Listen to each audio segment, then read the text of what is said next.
All right. Hello, everybody. This is something a little off the cuff, just a discussion that I wanted to have. First of all, welcome to my Nashville studios. Just moved to Tennessee here in the last year or so. So I'm going to start calling it the Nashville studios. But anyway, I wanted to have a discussion about one of the things that I'm hearing a lot about out there, which is people trying to implement strategies or changes to the game that they get, and whether or not they're enjoying the game and whether or not the game is any good. And I'm putting that in air quotes there, because I think I have a different look at things, and I just wanted to offer up that different take on how I approach gaming and how I look at games when I get them. So I don't know how long this is going to be.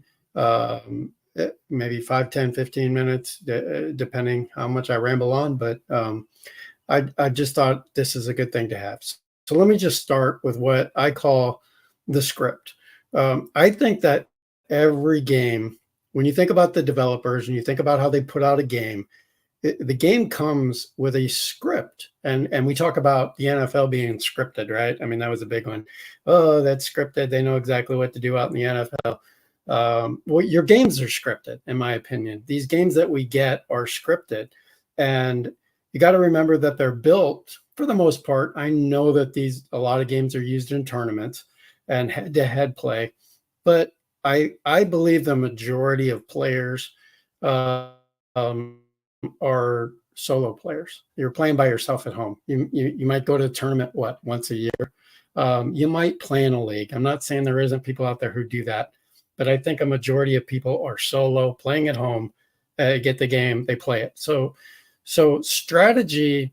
Not to say that games shouldn't come with strategy. Not to say that you can't use the strategy. Of course you can, but they're scripted. You're playing out a game in front of you, and they're scripted. And so where does the script come from? The script comes simply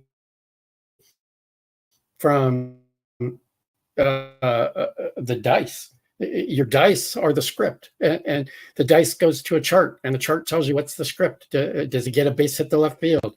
Does the runner on second score? The potential strategy that you get to add to it is sometimes it might say, check the left fielder's arm versus a runner's rating. I think that there are some people out there that look for they look at the reality of it, and they're like, well, there's no way that guy would have scored from second base on a hit to left field with that guy's arm, blah, blah, blah. There's so much that can happen. Where's that hit? Is it directly right at the left fielder? It takes one hop, he picks it up and fires, from short left field. Yeah, but you don't know. The script tells you it was a base hit to left field, runner on second scores. Accept it. That's the script.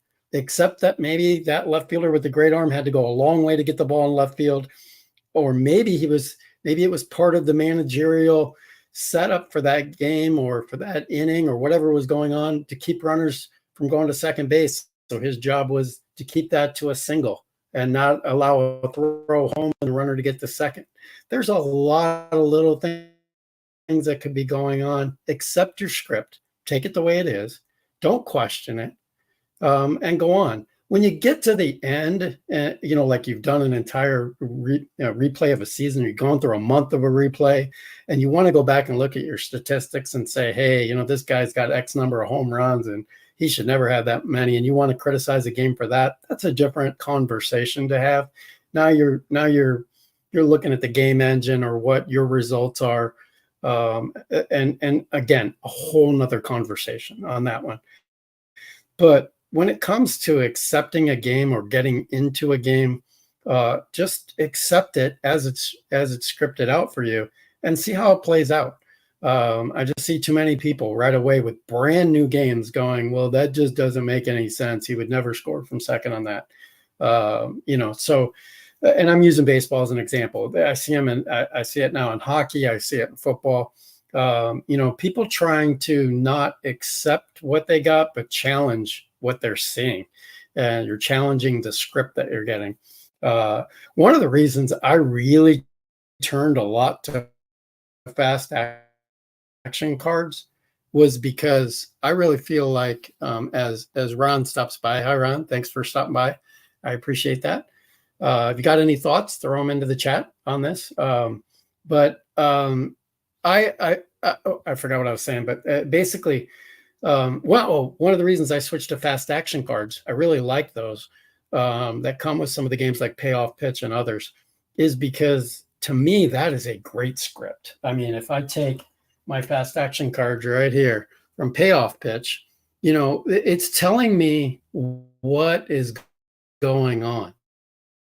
And I don't have to guess. I don't have to guess what the script is. If I've got a single, on this one here, if I've got a single, okay, great. I mean, I just look here and it tells me. I'm sorry, the focus on this isn't great. It's a soft blooper into short right or left field. So if he's a left-handed hitter, it goes into right field. He's a right-handed hitter, it goes into left field. My runner on first advances 2 bases. My runner on second scores. I don't question that.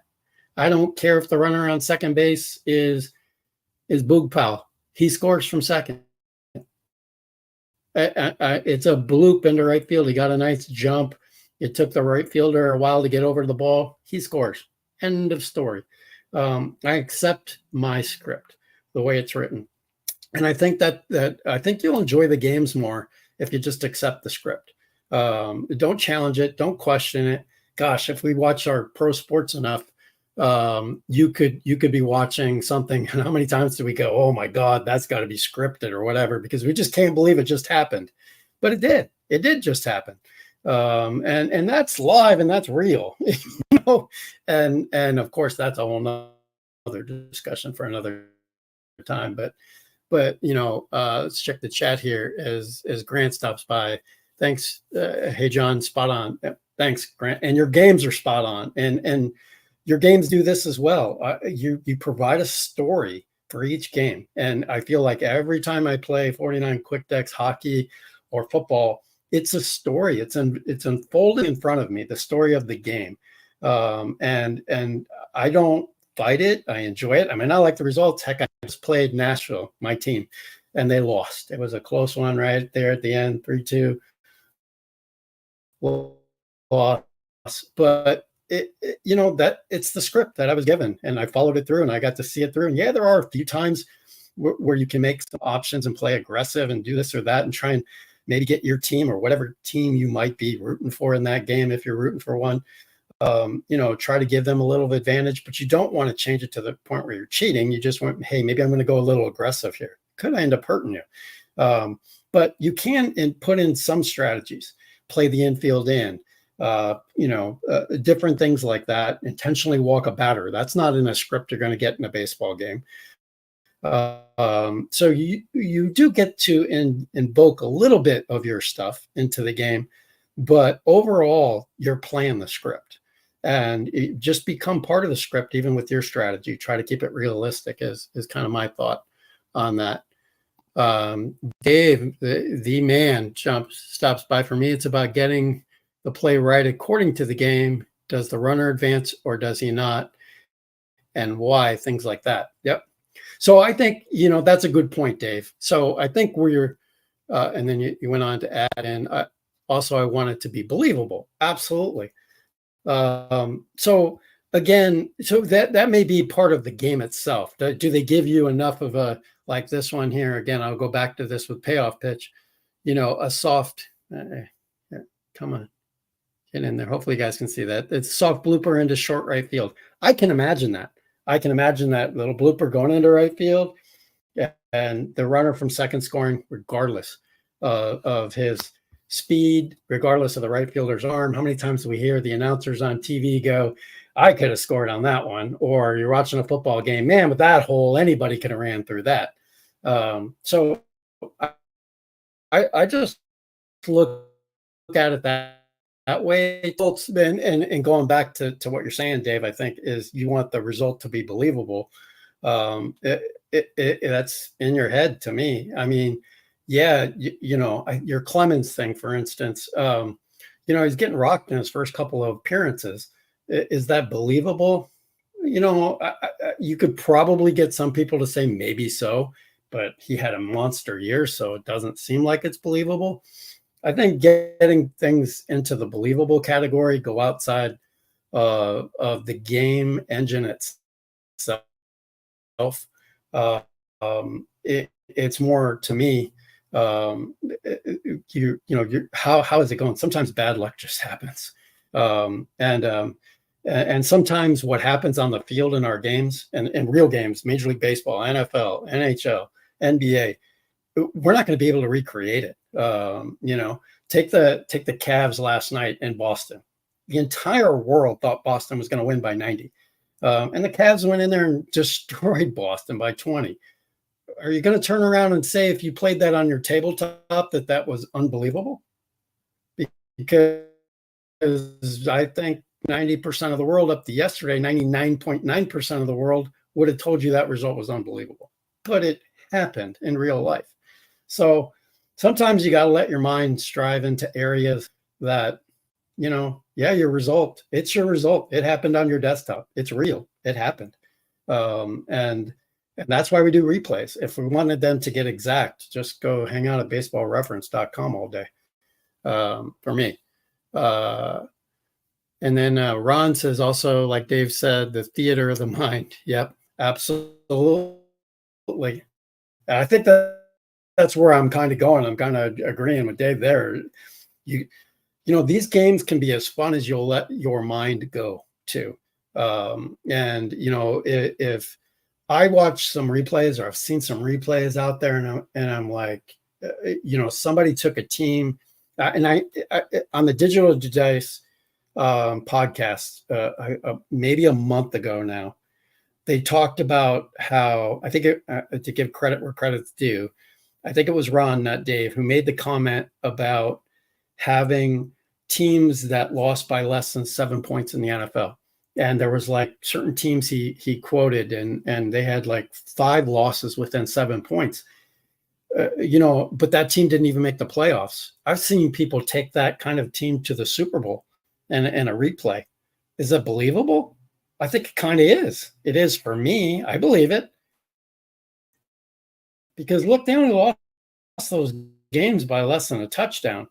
A couple of odd plays go their way. They don't make a fumble. They get a right call and a penalty. Right, meaning they get it right on their side. A couple of things go their way. Next thing you know, instead of being 6-10, they're 10-6, and now they're going to the playoffs. They got a home field playoff. They win. We all know that once you get to the playoffs, anything can happen. That's why they call it a new year. So I think it's possible. Dave also said we have to keep in mind it's just a game, and dice and charts can only do so much. That is for sure. Because, the developer is trying to give you an engine that's realistic. He fights that. He's got to say, hey, man, I got to make sure Sammy Sosa hits X number of home runs. It's got to somewhat come within some range he's probably looking for. But, man, somebody throws a lot of dice that gives Sammy, if we're playing APA baseball, and they roll a lot of 66s. And the next guy is rolling 45s, the one's going to have a lot of success with Sammy hitting homers and the other one isn't. So what I have noticed, if you take my 1977 replay that I'm doing with payoff pitch, I think Mike Schmidt's a great example of stick horrible in April and May in my project so far. Well, I don't remember the exact numbers, but they were not good. And then all of a sudden in June, maybe late May, early June, he started hitting homers. And I think now he's got 20. But he had like 8 homers and was hitting 159. Should I give up? Or should I say this isn't realistic? You got to look at your time frame. I'm playing an entire season replay for every team, and he's just one guy, one story. And so his script for me playing had a horrible April and May. How many times have we seen that? I'm a huge Cleveland fan. Manny Ramirez does not Manny Ramirez. Sorry. Well, Manny was good for this too. But there are a couple of players that Jose Ramirez is who I'm trying to think of. Jose Ramirez, not this year, but in previous years, the guy just didn't show up in April and May. And then all of a sudden puts up MVP numbers June on. And it was almost became a joke for us Cleveland fans. He's 0 for 4 again today. Yep, it's because it's April 12th. So I have that in my head, theater of the mind, as Dave says. I had that in my head going, well, so for Schmidt, man, he's just not hitting in April. He's just not hitting in May. Oh, here he comes. So now it becomes my script for Mike Schmidt in my big, huge replay is horrible. I hope it kind of runs out that he ends up having an MVP year. But man, I can go back and say in April, May, not so good for Mike. So you just have to stick with it, in my opinion. What you start, stick with it. Try and stay with it the best you can. Although I 100% agree with Dave. You got to look at your project overall, like his Clemens thing. And I know you've picked it up, 3 times now, Dave? That's a small project. And I think you approach small projects different than big projects. Big projects, Mike Schmidt starts off slow, blah, blah, blah. It becomes a script, okay, dealing with it. My emphasis wasn't to have fun watching Mike Schmidt play. Where Dave was doing just Roger Clemens' starts. He wanted to watch Roger Clemens pitch well. He wanted to see Roger Clemens stay in games. He wanted to see some great games out of Roger Clemens, maybe get an 18 to 20K game. I mean, that I'm sure is what your hope was when you started that project. And when you get nothing out of him and you've got that NHL scratch you have waiting on you, you've got that Apple football over there screaming your name, that's hard to keep that thing going.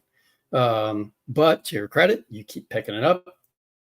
Hey, maybe I'll try a different game engine. Maybe that'll be smoother for me. Maybe that will work. Seems like it has with Season Ticket.